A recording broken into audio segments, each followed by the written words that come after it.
Here we are, Real Recovery Talk. I am your host, Tom Conrad. And to my left, or possibly your right, we have Benjamin B. What's up, everybody? Ben B. Look into the lens. We're doing this thing called YouTube now, so please look into the lens so people know that you are, in fact, talking to them. We had, if you looked at the last episode, Ben tends to look in the screen that's flipped out to the side, because he likes looking at himself and how he presents. And so, anyways, look into the lens. That'd be great. Thanks, Dad. How's things going for you lately? Definitely can't complain. Did a venture group this morning. It is really hard looking at the lens, but I like looking at people. That's what it is, Tom. You are looking at people when you, in fact, are looking at the lens. You're looking at people. Out there in the internet world. You got to speak up, too. Anyways, in this episode, we wanted to discuss the top 5 reasons why people go to treatment more than one time. And as you know by this point, if you've been listening to us for any time at all, you know Ben and I are an integral part at a treatment center here in South Florida called Rock Recovery Center. And so we have the opportunity to take people through the treatment process and, in fact, get them clean and sober. But what we have noticed over the years of doing this is that people tend to enter into treatment more than one time. There are special occasions, like myself, who did treatment one time, and that was it for me. And Ben, in fact, you've been to treatment how many times? I honestly, I'd have to sit here and figure it out between all the levels of care I did, whether it was going into detox several times, or do you count the psych wards where they detox you? Residential, PHP, IOP, just outpatient programs because I had a DUI. So I'd really have to sit down and figure it out. But like Tom's saying, to be straightforward from a quantitative, measurable aspect, not many people get it on their first try. It's unfortunate because I know, again, from my perspective, doing treatment one time, I saved myself a lot of time, money spent, a lot of heartache, and, it was just, for whatever reason, I did it one time. I'm not saying that I'm special or that I am any different than anybody else, but, it's so we wanted to come on here and just talk about some things to look out for if, in fact, you or somebody that you know is going to be entering into the treatment process for the first time or the 5th time. These are going to relate no matter how many times you or your loved one have been in treatment. Because if you listen to these things and you try and take away from it what you can do, you're going to go to treatment and you're going to be done. So that's that. Let's get into the first one. Go ahead. Unrealistic expectations on what treatment is. What's your thoughts there, Tom? All right, so this one is important because a lot of times, given that we're in South Florida, a lot of times people enter into treatment. Yes, they know that they have some sort of problem, or somebody in their life knows that they have a problem, and maybe they're here because the court system sent them here or whatever the case is, but they don't know what the treatment process even consists of. And a lot of times you have one of two generally ends of the spectrum. Either A, they think they're going into some sort of insane asylum where they're going to be strapped up in white, crazy jackets and in a padded room or whatever the case is, and that this is going to be the most awful experience of my life, to the opposite end of the spectrum of, well, hell, I'm going to South Florida. I'm going to the beach. This is going to be great. This is kind of like a vacation. And that's not realistic either. So when people do enter into the treatment process, it is important to have realistic expectations of what that is going to be. And, we'll kind of outline a few of what those are. I also believe that people have this idea. We were talking about step 1 on this episode, then opted to this. But I believe people believe that if they just put down alcohol and drugs, all of a sudden life is going to become manageable. And treatment's so much more than that. And it takes time. That's hence the levels of care. Like people go to detox residential. That's more of the physical aspect, getting through the withdrawals, being medically cleared. And they don't put a realistic time frame on how long treatment should be. From in our experience, there's no black and white answer, and we say it all the time on the podcast. We generally recommend 90 to 120 days of treatment total, because that first 30 days or so, we're pretty much still in a cloud, if you will. Maybe not feeling good, post-acute withdrawal, also known as pause. So getting through that physical part, a lot of people, they have this idea, oh, I'm going to go for 30 days. And that makes no sense whatsoever to me. And I even tell people that on the phone when we get phone calls. I tell them, yeah, we can take you for 30 days. If that's all you're willing to do, sure, let's go for it. And in the back of my mind, I just know from our perspective, once we get somebody here and they start to see what treatment is actually about, I would say 90% of the time, maybe more, our clients are like, oh, I'm going to stay longer. And that's voluntarily, but they go into it not realizing it's going to take more than 30 days, but they begin to get into the group cohesion. They see what other clients are doing. They see that other clients decide to stay longer. But we're not miracle workers. If somebody's coming to us for 30 days, it takes us 3 weeks to get to know somebody, dive into those underlying issues. Once we figure out what needs to be worked on, that gives us like a week left to, over the course of 3 weeks, we figured out what needs to be worked on. We can't fix it in a week. That's when the real work starts, and the application, so to speak. Yeah, and I think everybody's circumstances are different. So we do have, spouses that enter into treatment that legit can only do 30 days because they have a career, they have children, they have bills to pay, so on and so forth. And we're not saying that that's not realistic or that you can't be successful if you only do 30 days. It's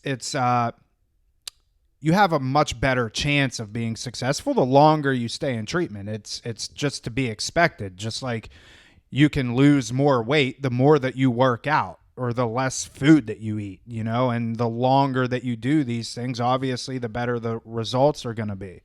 It actually has come up really prevalently in the last two groups that I ran, where we have some individuals who are at lower levels of care with us. They've gone through our PHP program. They're now in our IOP program. They've gone back to work, and they come to our groups talking about their experiences and their challenges. Maybe their boss is a jerk, or some of their coworkers are off in the corner getting high, and they bring this stuff to group.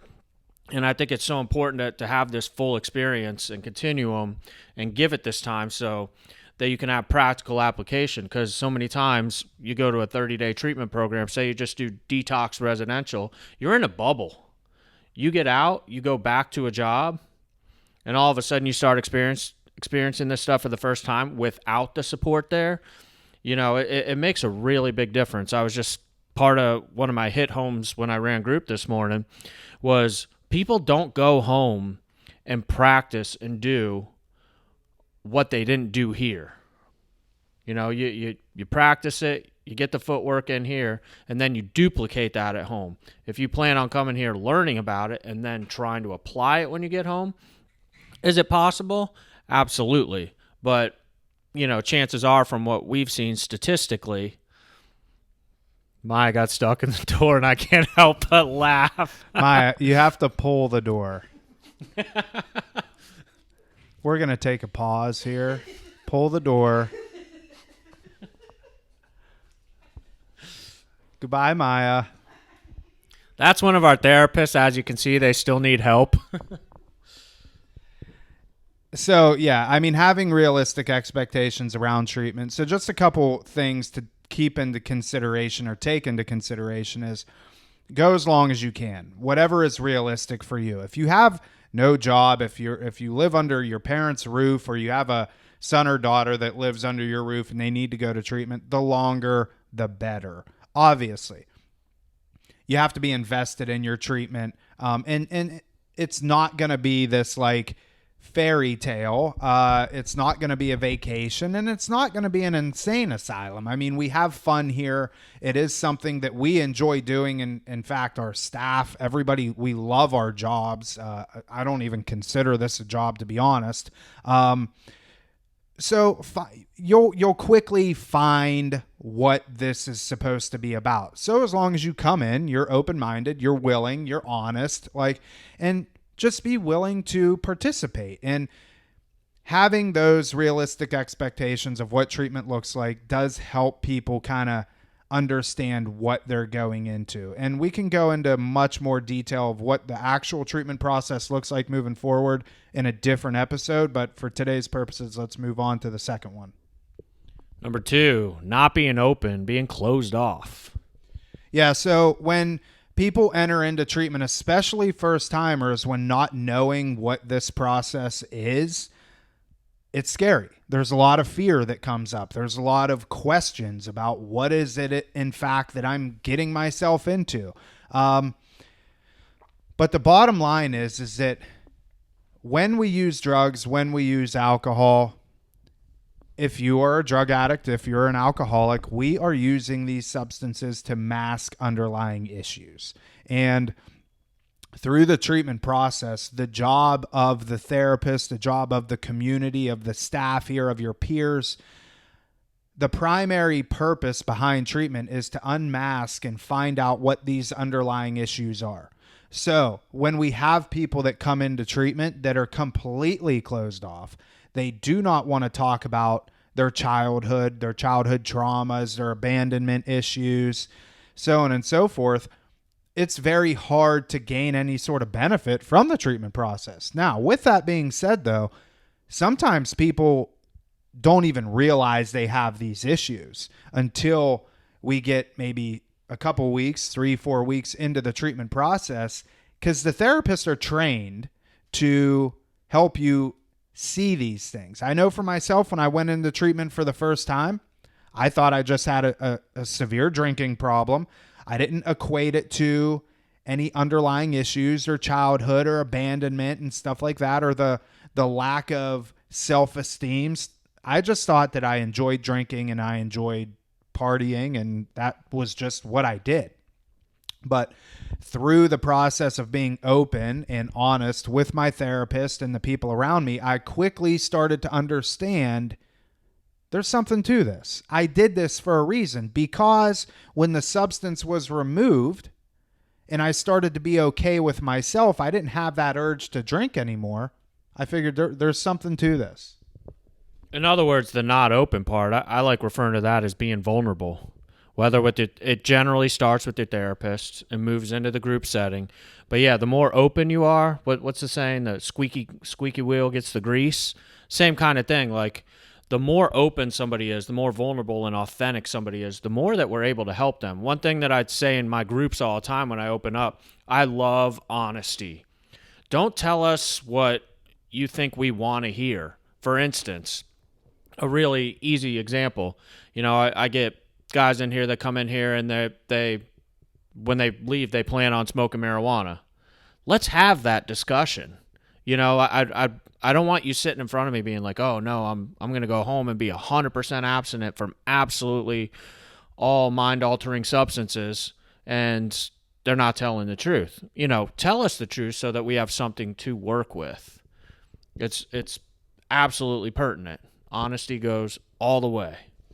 Well, it goes back to what you were saying. If you don't do it here, you're definitely not going to do it whenever you leave, so. The other thing is, too, that I was thinking about, when you're in active addiction, active alcoholism, I've heard it referred to as a survival kit. We have certain things that we use out there, whether it be manipulation, dishonesty, etc. We come into treatment and we're so set, and Tom was talking about sometimes we don't even realize we're doing it. We have a lot of clients that come in here and don't even realize that they're deceiving themselves. And here's the thing, like you're coming in here. When you come into treatment, I'll just throw it out there. What you're signing up for is to have a therapist, have a group facilitator, have other clients here that sit in groups with you, point out constructive feedback or constructive criticism, if you will. Are you somebody that's able to hear from other people the things that you work on? Oftentimes I'll hear in groups, and I don't disagree with this, but it can be taken to extremes. People will say, oh, don't be so hard on yourself, right? Part of this process, at times, you do need to be hard on yourself. I agree with both. Take it easy on yourself when appropriate, but also be hard on yourself when appropriate and be willing to hear other people's suggestions. You said that beautifully, Ben. I must say that was great. Thank you. Okay. All right. Let's move on to the third one. The third one is comparing yourself to other people. And this one I think is pretty big, because a lot of times people come into treatment especially for the first time. We don't know anybody. Literally not a soul. When I walked into the doors of my treatment center that I went to in Jacksonville, Florida, I didn't know a person. I didn't know one person, and I had this idea. I remember this distinctly. I thought to myself, I can create myself into whoever I want to be right now. Now, that could be in a good way or a bad way. I could become somebody that I'm not, or I can become my true self. And what we see a lot of times with people is they will take themselves and their personal experiences and what they've gone through in their life and stuff and all that stuff, and they will start to compare themselves to what other people have gone through and their experiences and their life goals and those sorts of things. The issue with that is if I compare my recovery to your recovery, I could set myself up for failure, because if you're so far ahead of me in my recovery and I'm comparing myself to you, I feel like a failure. I feel like I'm missing the mark. I'm not doing something right.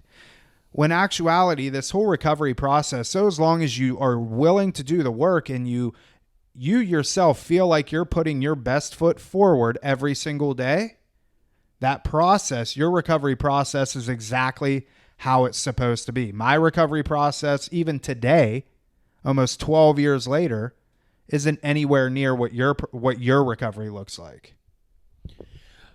Another thing that I want to touch on too, I'm not using marijuana as another example intentionally, but I like using real scenarios that I've seen here recently. We recently had a young lady here who came for marijuana, and we had another client in here that in my group basically said, "You're here for marijuana? How does that happen?" Right? And this young lady, with confidence, basically sat down and started rattling off all the consequences that she's faced. And the young man that asked was kind of taken back, because the reality of the situation is, from what it seemed like from her perspective, marijuana had cost her more measurable consequences than he had faced. She had been arrested. She had gotten a DUI under the influence of marijuana. So life was unmanageable, like regardless of the substance, the unmanageability, and just to kind of tie it in too, we recently just had a gentleman that was here with us for a couple months. It may have been 70, 80 days, something like that. Ended up going home and didn't even last 24 hours. Left here super confident, and one of the first things he did when he came back, like, it was literally a few days later, his parents were like, he needs to come back immediately before this gets worse. Something got missed. And he basically sat down in my group, and the first thing out of his mouth was, I sat in here and I did not think I was as bad as everybody else. I was saying to myself, how have some of these people been to treatment more than one time? And this is a young man that's currently enrolled in college, fairly young, just turned drinking age, so there's a lot to that, sitting down and thinking, I'm not as bad as these people. But the reality of the situation is, if you have this thing, you will be very soon if you keep on the same track. There you go. All right, let's move into the next one. The next one is, in fact, when people enter into treatment, they just flat out don't do the work. They don't do the work that is involved. Totally. Gosh, how to discuss this one. One of the things that I see oftentimes is, I'm really big into practical application, and is it measurable, specific, attainable, realistic, timely, if you will. But people will come in here and say, oh yeah, I'm here to work on myself. Well, what does that look like? Oh, I'm praying in the morning now. and you ask them, what does that look like? And I refer to it as recovery poetry. A lot of clients will come in here and say all the right things, but when you're actually asking them, like, quantitatively, measurably, what exactly are you doing? A lot of times they're unable to fill in that blank. Oh, I'm being more open to going to meetings. Oh, specifically, which ones are you going to? And then you find out they're not actually doing it. The follow through, because that's part of our job is we do a treatment plan. Well, the therapist writes up the master treatment plan, and they change the plan as it goes on. But we want to see measurable increments. And okay, he said he was going to do this the first week. Did he accomplish that? And specifically, can he tell me how? And for instance, if somebody needs help with medication management, say they're on an antidepressant, they're really not good at taking their Prozac every morning at 8 a.m. when they're supposed to take it, and they come in and they tell us, oh, I'm doing a better job taking my medication. I'm like, really? Show me. And then you find out, oh, they skipped a day here, or they took it at the wrong time here because they forgot in the morning. Really keeping it on track. Are you willing to do the work? Are you willing to specifically figure out and be able to measure what you are doing? Because a lot of times it sounds good, but the evidence just isn't there. Well, the one thing I wanted to touch on this too in terms of doing the work, I find a lot of times with our clients, the ones that are in fact doing the work, they are not hesitant to share the work that they've done. And I'm thinking of one client in particular that he would come in and he would share with me about his meditation that he had in the morning. He would share with me about the experience that he had last night in the meeting. He would share about the conversation that he had with his sponsor the day before. And when I see that from somebody, I didn't ask him. Hey, did you talk to your sponsor last night? What'd you think of that meeting yesterday? Or did you go to that meeting last night? Or those sorts of things.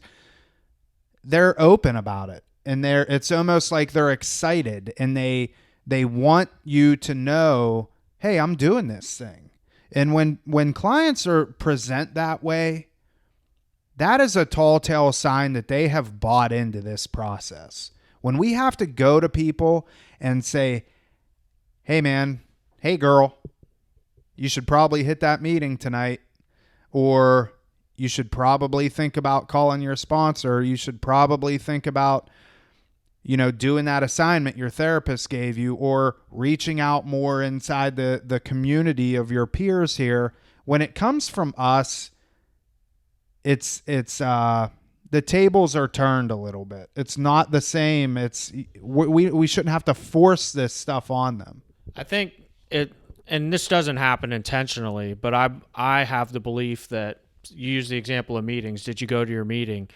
When we're checking in on that stuff, it's almost as if it's received as punitive. Obviously, it's us checking in a loving manner, like to make sure we're holding them accountable, but it becomes an assignment for them, I think is what you're saying, versus, hey, I'm really getting into this and I understand, I know exactly what I need to do to stay sober. And there's also cases where I believe people just don't know how much work they have to do. They're just not aware. They come in here, again, going back to something that was said earlier, showing up to treatment. Oh, if I just put down the alcohol and drugs, everything's going to fix itself magically. I'm going to be a better person. Everything is because of alcohol and drugs. That it kind of leaves them with, like, one of the things that I hate hearing, someone's being a total jerk or their program's falling off, and we can see it, and they're like, well, I haven't drank in 30 days. I'm like, yeah, it's been white-knuckled, and we can see it. Not that we want to call them out and, in a punitive manner or shame them or anything like that, but it's pointing out, hey, we see what's coming. Are you willing to hear that and do something about it? Would you mind going to turn off the air conditioner, please? I can do that. Just turn it up like 4 degrees. Yeah, that one right there.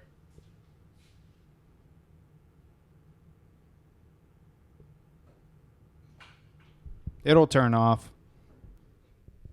There we go.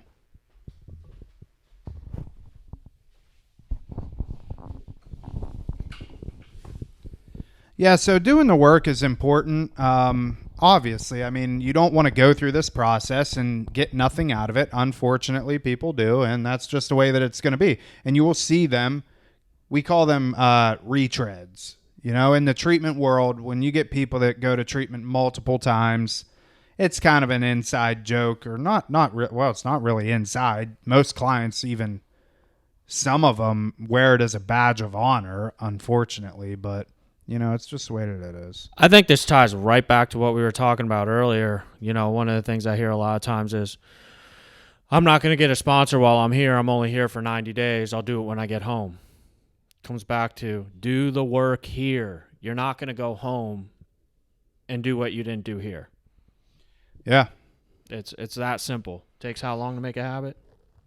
Well, I don't know. That's up for debate, but some people say 21 days, but I've done things for 21 days in a row, and it definitely didn't become a habit. Yeah. So, all right, Ben, let's talk on the last one and wrap this up. So, coming in with the idea that you're not a real alcoholic or a real drug addict and you're overconfident. Yeah. I mean, it's hard to believe that people do come into treatment and they aren't fully bought into that they even have a problem.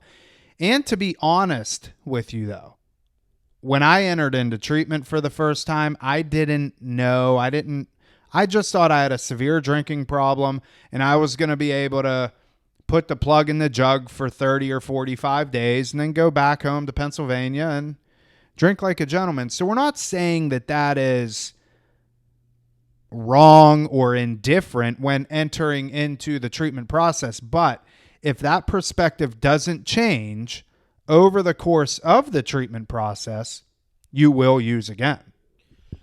I think it's important to touch on, for instance, I'm going to bring Alcoholics Anonymous into this for a second. I don't represent Alcoholics Anonymous as a whole. I always got to say that kind of stuff. But my perspective on it is that within the first step, we admitted we were powerless over alcohol, that our lives had become unmanageable.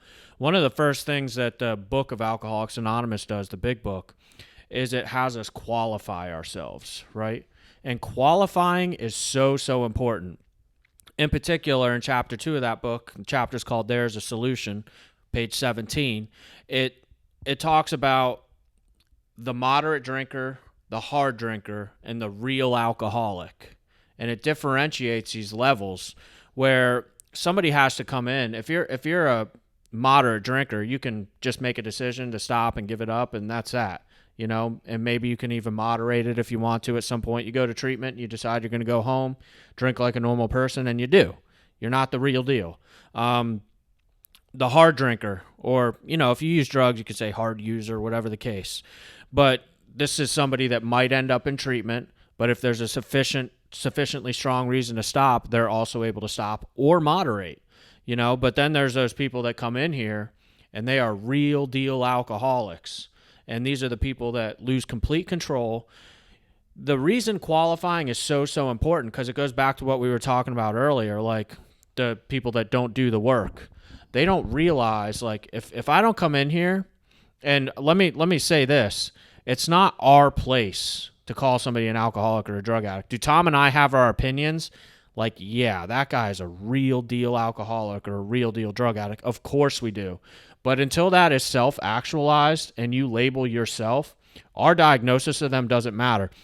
Because when you diagnose yourself as a real deal alcoholic or drug addict, what you're doing is qualifying yourself for the work that you have to do. Does that make sense?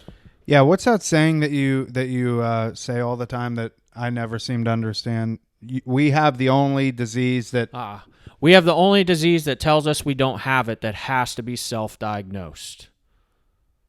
So break that down in the elevator version. We have the only disease that tells us we don't have it. In other words, I'm a real deal alcoholic. Real deal alcoholics, drug addicts tend to not digest the fact, like, again, going back to what I said earlier, oh, it's just the alcohol and drugs making my life unmanageable. You know, and then the self-diagnosis part goes back to, Your diagnosis of me doesn't matter, because if I'm not fully accepting that myself, I'm not going to do the work. It's as if I walk into a cancer specialist because I've got a spot on my back, say it's possible skin cancer.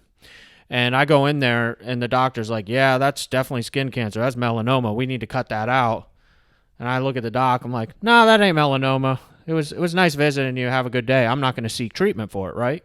I know it's a very simple example, but it's along those lines. You know, if I step into a treatment center and they're like, well, do you think I'm a real alcoholic? Well, I don't know. Let's sit down. Are you experiencing XYZ? Have you had these consequences? When you start drinking, do you lose all control?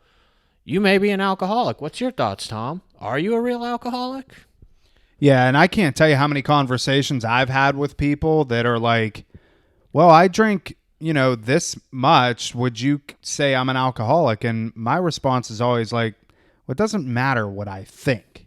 What do you think? I had a doctor, as a matter of fact, that we were out on the golf course, and he shared with me the amount of alcohol he consumes, and he's like, I don't know, what would you think? Do you think that's an alcoholic? I'm like, that's for you to answer. I said that, we could have hour-long conversation around your specific situation, and in the end, yes, I can share my opinion, but if you don't actually buy into it, it doesn't matter. And I think that's what you talk about when you say it has to be self-diagnosed. Let me break it down like this. This needs to happen. I learned this through my sponsor in Alcoholics Anonymous. However, you can apply to the treatment process, recovery in general, whatever. 3 things have to happen. A, you have to identify whether or not you have a problem. Do you have this problem? If so, what the treatment center is going to do is we're going to teach you about the solution. All right, I got this problem. Here's the solution that we're offering. Do you want anything to do with this solution, Tom? Yeah, yes, I do. Oh, since you do, now I'm going to give you a program to work. Problem, solution, program. Because until you've decided you have a problem which needs a solution, it's only then, and you decide you want the solution, here's the program to fix it. Make sense? Makes total sense. Has to happen in that order. Well, I think that's a good place to stop. Do you? I feel like I could keep going on forever. All right. Now that you got me going. No, we can't. We got to wrap it up. Thank you for watching and tuning in to this episode of Real Recovery Talk, episode 201. And give Tom feedback in the comments how I did looking at the lens, please. Yeah, well, give him feedback. He's the one that needs it. No, but for real, we do appreciate it. If you can, go on and leave us a comment. Let us know some topics that you would like to see. It doesn't matter what it is. And a lot of times people think, oh, it's got to be recovery oriented, like treatment oriented. No, not really. Ask us about our experiences with something or any question. There is no stupid question, I guess, is what I'm trying to say. Anything that you want. If you're going through a specific situation or experience and you want us to give you some feedback on it, you can always send us an email, tom@realrecoverytalk.com, ben@realrecoverytalk.com. We'll get back to you momentarily, and I say this in every podcast. We will, in fact, ask for your phone number. We want to have a phone conversation with you, so when you do send that email, kindly put your phone number in there if you want to, and we'll send you a text. I mean, we're not like Mr. Beast over here on YouTube. Like, do you know who Mr. Beast is? He's got like 90 million subscribers on YouTube. We're just a couple regular guys talking. Is that the How to Beast guy? No. There's a different channel called that. No, no, that's a fitness thing. We're just a couple of guys that are sober that love sharing our experience with people, and we work in the treatment industry and share the treatment process with everybody. And that's what we're here to do, is to help you turn your mess right here, turn your mess into your message. So ultimately you can go off and help somebody else. Amen. All right. Thank you for tuning in. See you later.